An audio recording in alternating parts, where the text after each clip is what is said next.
Hi everybody, this is Matt. Due to the amount of response that I've had regarding my review of the Kimber Custom II 1911 chambered in 45 ACP, it dawned on me that I've never done a video on how to disassemble a 1911 and how to clean it. So this is going to be as brief as possible for you folks out there that have never done it before. I'll try to make it as easy as possible, so let's just dive in.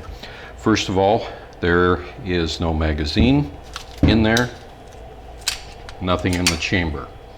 Now, I typically will go ahead and engage the safety on this so the slide's not going to rock back on me.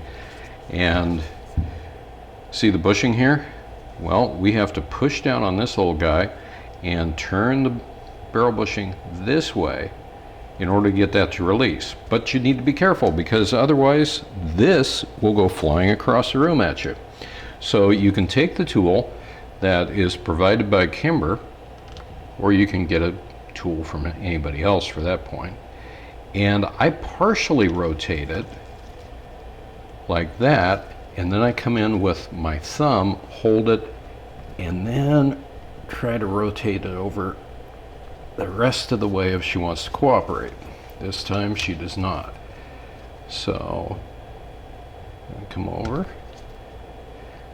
That's under spring tension. You got to hold on to it, because otherwise it literally will want to fly across the room. I know that this is difficult to see on video, and I apologize for that. But this little cap will launch, and that's very unpleasant.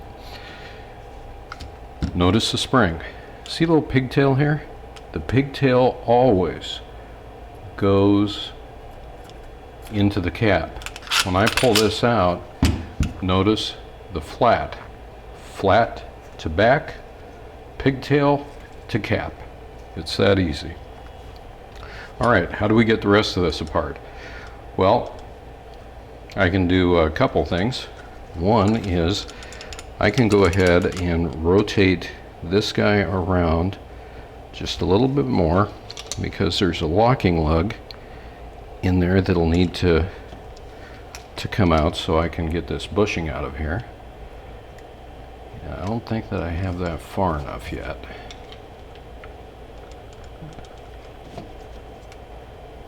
Well, that's okay. What I'll do, I'm going to move the slide back, come to the half moon position here, right here, and if you notice this little guy right there, I'm going to push on him, and then this will pop out. I can just lift it off with finger pressure, and then off she comes. So I've separated it into the lower, which I'm going to put aside, and here's my upper slide. Now that'll come out real simple, and if you notice right in here, this is the locking lug that I need just to work out ever so slightly so I can finish removing the barrel. And that's it. Take this, push it forward, out it comes. So we're broke down into our basic components. What am I going to use to clean it?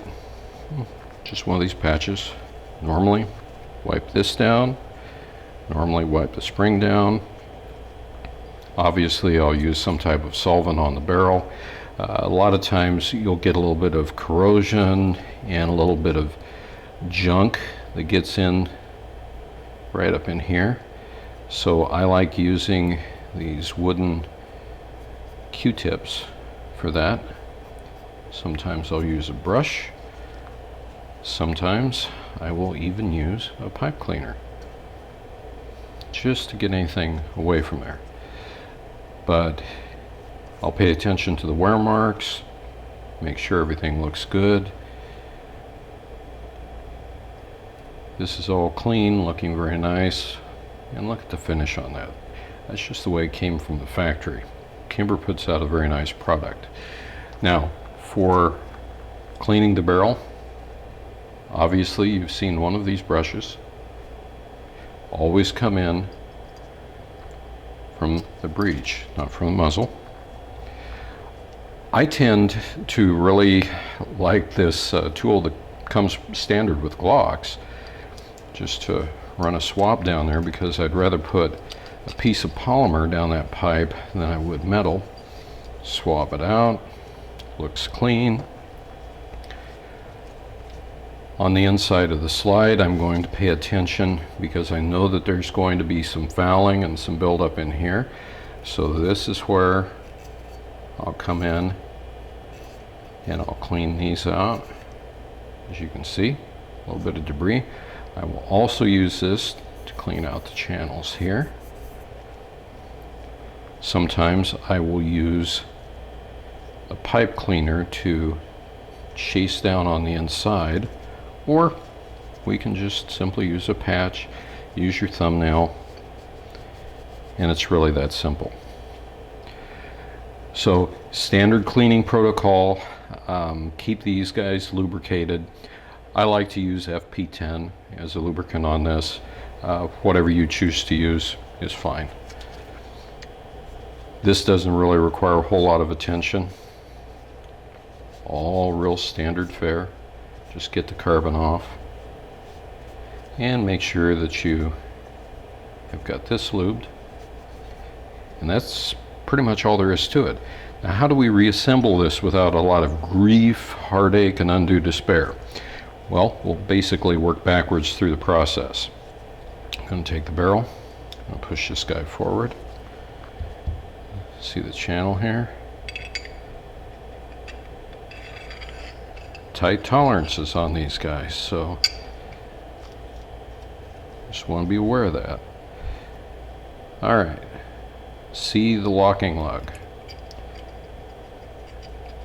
I'm going to put this over there, get that guy in, spin it around to this position that I had it in before.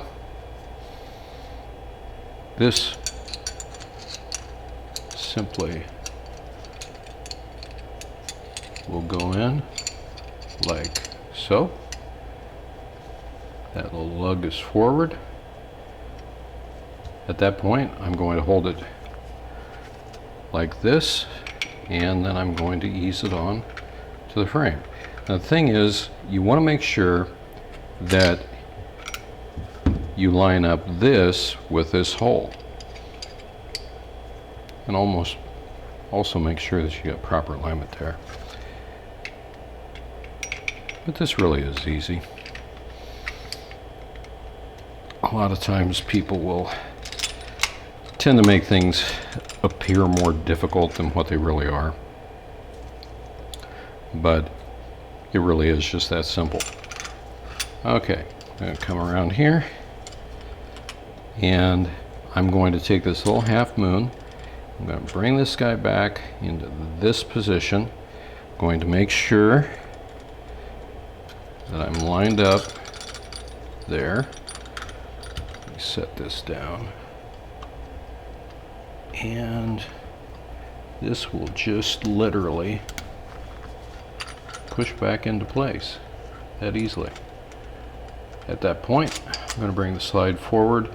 Now, my practice is I will engage the safety, because at this point I don't want my slide moving around a whole heck of a lot, because we're going to be putting this spring back in, and remember, flat goes to the back.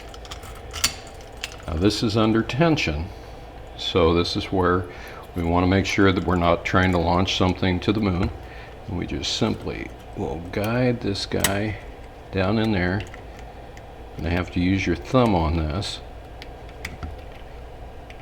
And there are times where they'll cooperate with you very nicely. There are other times where they won't, but that's just because of the high machining tolerances.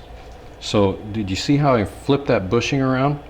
That bushing now is on this lip, so it means it won't go anywhere. Now I can use my thumb and press down and rotate that bushing, or I can go back to the tool, make sure that I hold pressure on it, like so, rotate it till it clicks, and there you have it. And we'll check for function, take the safety off, and it's really that simple to maintain your 1911. So I hope that you found this useful, helpful for you guys, and thanks for watching. Until next time, everybody be safe out there and have a great day.